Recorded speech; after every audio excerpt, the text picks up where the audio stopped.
Welcome to another Apollo Papyrus episode. I am Aaron Apollo Camp. For today's episode, my interview guest is a fantasy novel author, being the author of the upcoming novel The Mistport Guardians, The Stolen Child, and she is also an off-Broadway playwright and actor. Her name is Mikaela Duffy, and here's my interview with Mikaela. Mikaela Duffy, welcome to Apollo Papyrus. Hi, thank you so much for having me. Feel free to introduce yourself to our listeners. Oh, sure. Well, my name is Mikaela Duffy. I am a multi-award winning off-Broadway playwright. I'm an author, an actor, a drama, all the things. And I'm also a Dramatist Guild member. I am the mother to a horde of felines in Brooklyn, New York. And I like to consider myself an adventurer amongst the city folk. Without spoiling too much of your upcoming fantasy novel, The Mistport Guardians, The Stolen Child, what will your fantasy novel be about? Ooh, all righty. I have something written out for this. One moment. Oh, goodness. You can always count on the Roomba to start precisely when you don't want it to. So, I am the author of The Mistport Guardians, The Stolen Child. It is a 120,000 word multi-point of view epic fantasy that is the first installation in a series. And with the magical, in-depth world building of The Road to Neverwinter by Jalea Johnson, or The Adventurous Heart of Critical Role's Vox Machina, The Mistport Guardians is a story of social turmoil, unbreakable bonds of friendship, and valor found in the most unlikely of places. What will the overarching theme of the series that your upcoming fantasy novel is in be? You know, it's going to be a lot about found family, a lot about how these people who are in their early 30s, the millennial age, if you will, kind of learn to develop their own skills, and they come to terms with the morality of this war that they are kind of placed in, because it's this cast of characters.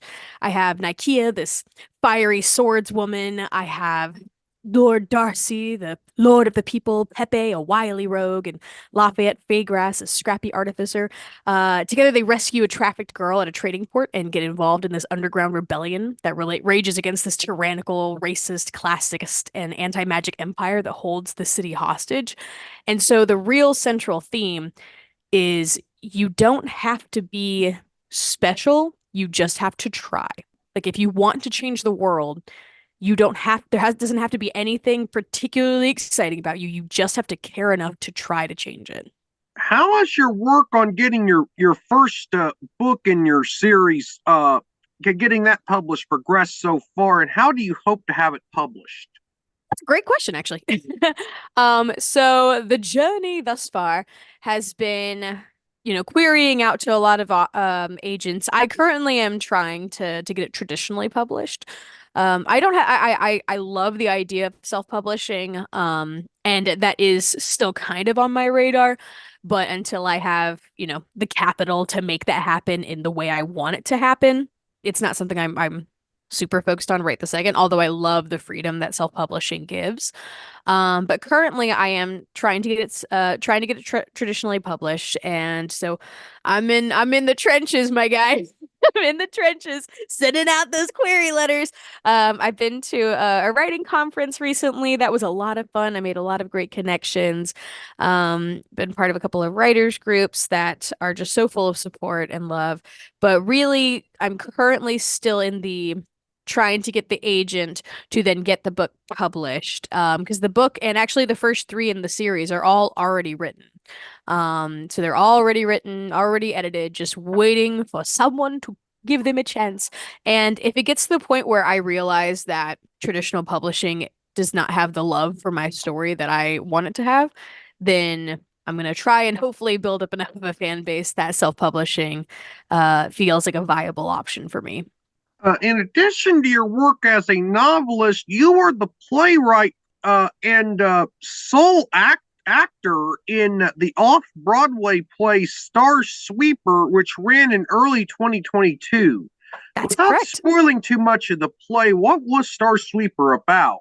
Oh, Star Sweeper was a great piece. I loved it so much. It was essentially a one person's like journey across the universe to save their humanity. And it was essentially my love letter to humans and to humankind, and just my love letter to the joy and the wonder of what it means to exist and to live in this form. Who were some of the other people who worked, even though you were the only person doing the acting and were the playwright? Who were some of the other people who worked with you on your off on Star Sweeper? Yeah, so one of my buddies who is always my always my writing buddy, Tim Quava, he's one of the greatest writers I know, greatest storytellers I know for sure. He was the one who kind of helped me play around with the idea of the story and kind of always as a sounding board for me. Gwendolyn Snow was my director, and she had so many fantastic uh ways to guide me to something more than what I had just written. Nina and Patrick Troy Brandt, they're a married couple, and they are just the most amazing people in the world. If you're ever looking for somebody to help you build props and take care of you, to make sure your play goes on, those two fantastic. And Patrick has got the voice of an angel. Whoa, man, he played my my little AI character that was essentially the foil to mine, and he was just magnificent. And Lena was our producer, and she went above and beyond to make sure this play got on the stage and that people actually saw it.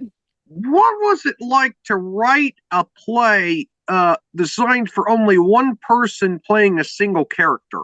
Oh man, what was it like? Well, it's a lot to memorize, let me tell you, my guy. Um, so when you're devising a play, you're trying to figure out what it's going to be like in all your acts, right? What is your build up? Where are you going? And also like how do you want your audience to receive all the information? And when it's just you on stage, you've got to give the audience something to hold on to, you know what I mean? And so there was a lot of times where I had to write bits into the play um that really hooked people back, so they weren't just staring at me staring at, or standing on the stage monologuing. One of my favorite bits that I wrote, oh, it was so much fun. My character's alone on a spaceship right out in the middle of space, and she cracks a tooth. Well, she doesn't have a dentist or anything, so she ends up having to like rip the tooth out, and she rips it out on stage, and it was one of my favorite theater magic moments. Oh, because I could hear everybody in the audience just ah! So it was a lot of, devising ways to keep people engaged and keep people hearing what I was saying instead of just getting contented with listening to me drone on and on and on. What is the main difference between how you approach writing a play and how you approach writing a novel? Oh, I like that question. They're really, really different. Um, Mostly because when you're writing a play, the whole thing is just dialogue, right? Like there's a little bit of stage directions to make sure that your actors know where they're going or what's happening, or like if something, like for example, someone pulling at a tooth happens. Um, but mostly it is making sure that the dialogue conveys the story. Um, Whereas when you're writing a novel, well, you can tell my first book's 120,000 words. I like words. I like to write. I love to describe things. I love to get into characters' minds.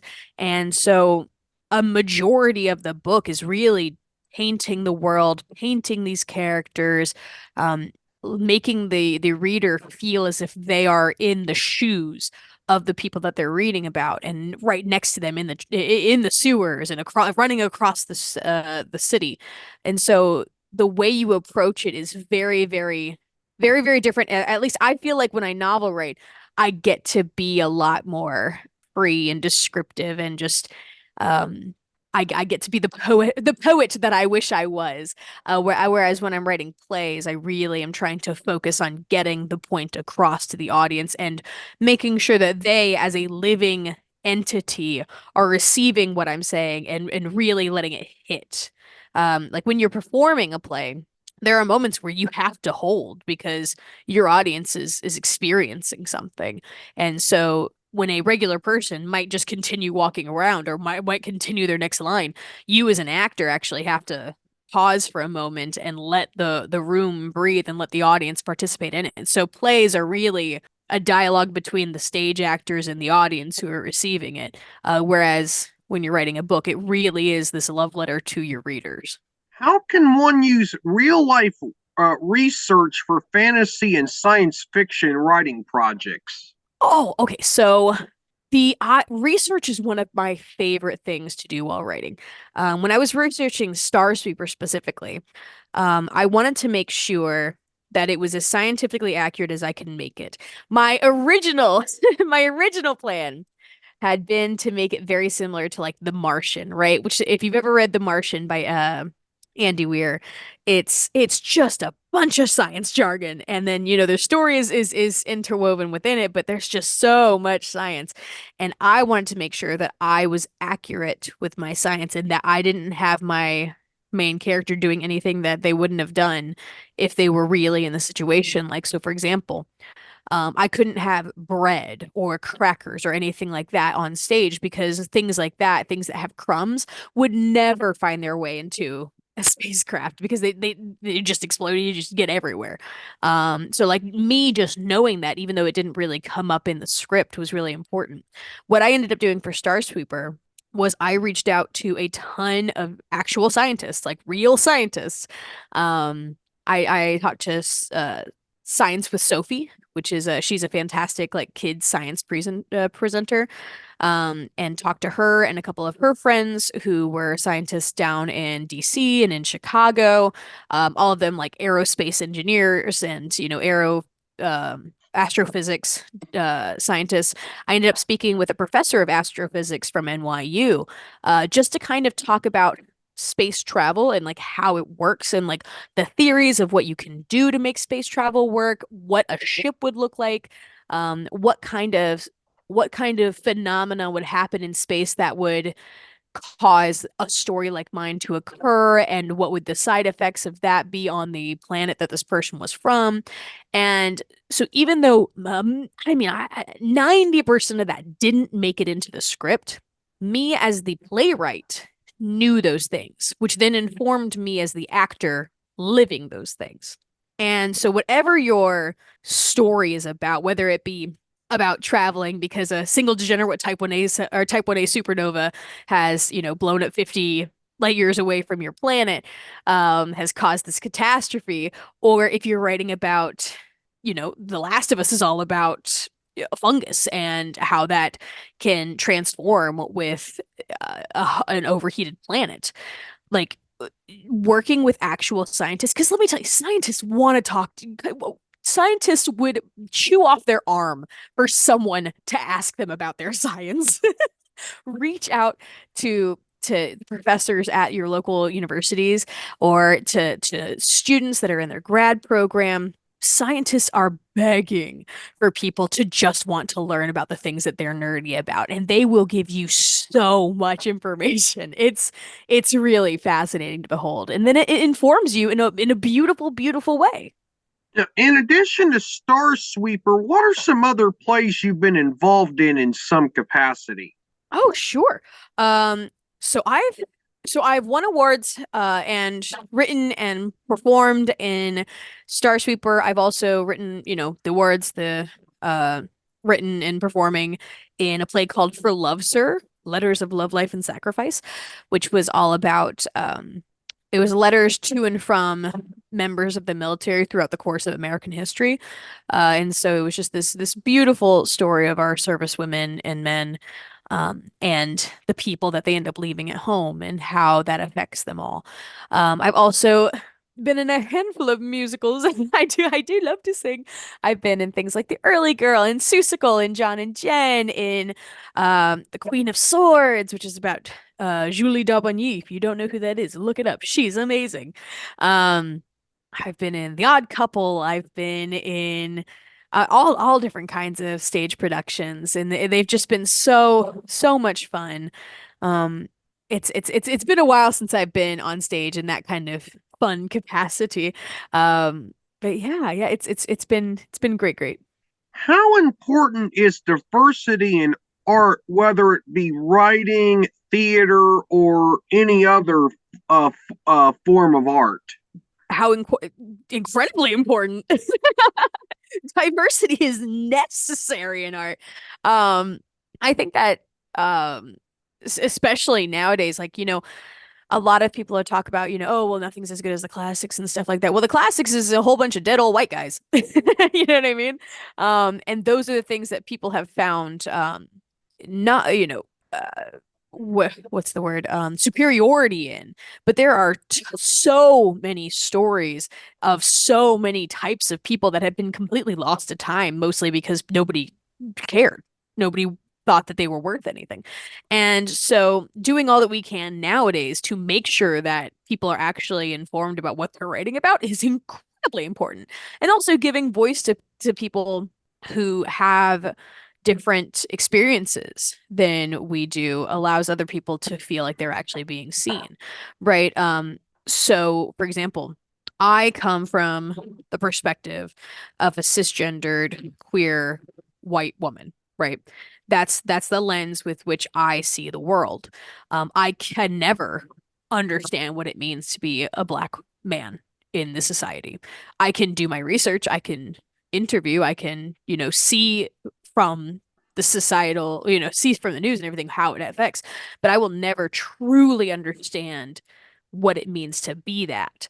And so making sure that people who actually are of that particular, thing, making sure that they have the opportunity to tell their own stories is wildly important because the world needs those stories.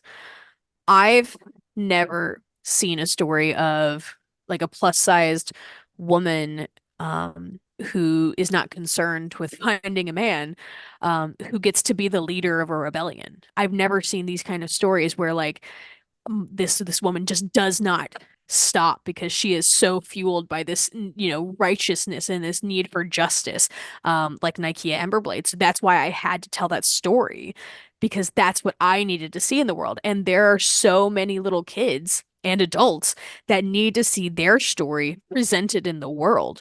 And so diversity is art would not be art without a multitude of avenues by which it is created. I'm going to ask a political question for my last question this interview. What political issues and or causes are most important to you? So many gestures at the field of hills in which I will die, and there's so many of them. I am, very, very adamant that, black people shouldn't be killed by cops. I don't know why that seems to be such a radical idea that people of color shouldn't, have to fear for their lives on the street. I believe that queer people should have the same rights as every other person. I don't believe that any particular religious sect should be able to control laws in a country in which the city and state are divided. I believe abortion is a concept. It's insane to me that we are in 2024 and that's even a question anymore, that women get to have, or femme-bodied people or pregnant or womb-bearing people should have any question about whether or not they can do something to their body. I believe that people in Palestine shouldn't just be getting bombed for no reason. And that, the world doesn't have to be this way, and yet we are allowing it to be this way. I don't believe that rich people should, be able to own the entire world, and while people are starving to death in every country, including ours. And that there's no way for us to move forward as a society if we perpetuate this world in its downward spiral of greed. Mikaela, you were a fascinating and interesting guest, and I thank you for appearing on Apollo Papyrus. Thank you so much for having me. This was so much fun. It was amazing to interview Mikaela, and I wish her the best with her upcoming book. This is Aaron Apollo Camp reminding y'all to write and read your passion. Bye for now.